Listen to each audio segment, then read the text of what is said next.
அண்ணன் உள்பட அனைவருக்கும் வணக்கம். ஒரே இரத்தம், அது என்ன ஒரே இரத்தம்? தொல்காப்பியனுக்கும் வள்ளுவனுக்கும் எங்கள் பெரும்பாட்டன் ராஜராஜ சோழனுக்கும் எங்கள் ஆன்மீக பெரும்பாட்டன் ஐயா வள்ளலாருக்கும் எங்கள் இனத்தின் ஒப்பற்ற தலைவன் பெருமாவீரன் பிரபாகரன் அவர்களுக்கும்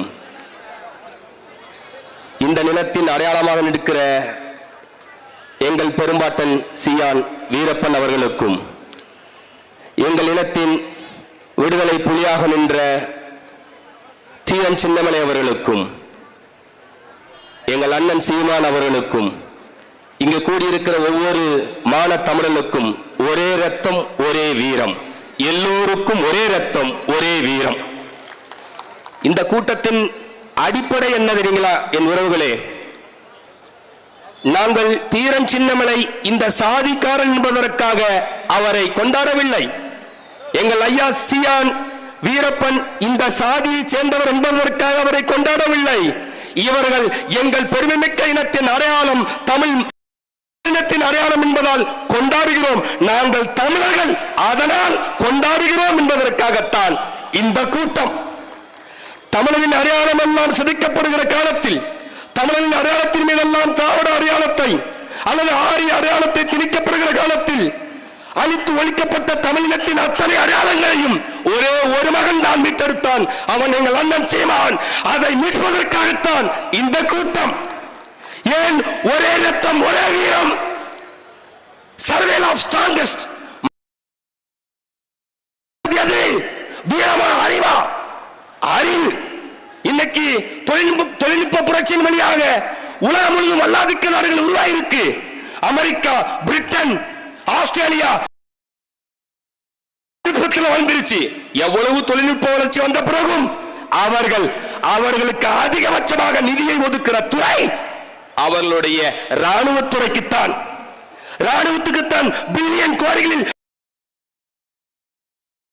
கொட்டுகிறார்கள். காரணம் என்ன? எவ்வளவு பெரிய செல்வ வளம் இருந்தாலும் அந்த செல்வ வளத்தை பாதுகாக்கிறதுக்கு ஒரு வீரம் வேணும், அந்த வீரப்படை வேணும்.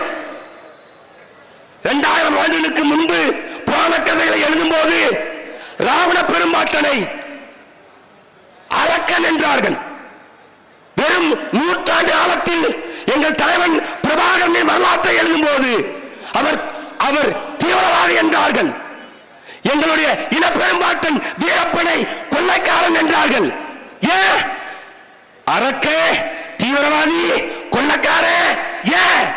தமிழன் என்றால் அரக்கன் அல்ல, தமிழன் என்றால் கொள்ளைக்காரன் அல்ல, தமிழன் என்றால் தீவிரவாதி அல்ல, தமிழன் என்றால் வீரன் என்று மாறிவிடக் கூடாது என்பதற்காக பச்சை குத்த முயற்சிக்கிறார்கள். ஆனால் பேருண்மை என்ன?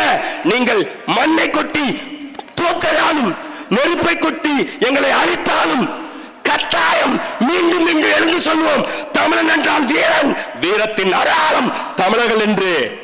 அப்படி வீரத்தின் அடையாளமாக நின்று இந்த உலகத்தை ஆளுகிற காலத்தை நாம் உருவாக்குவோம்.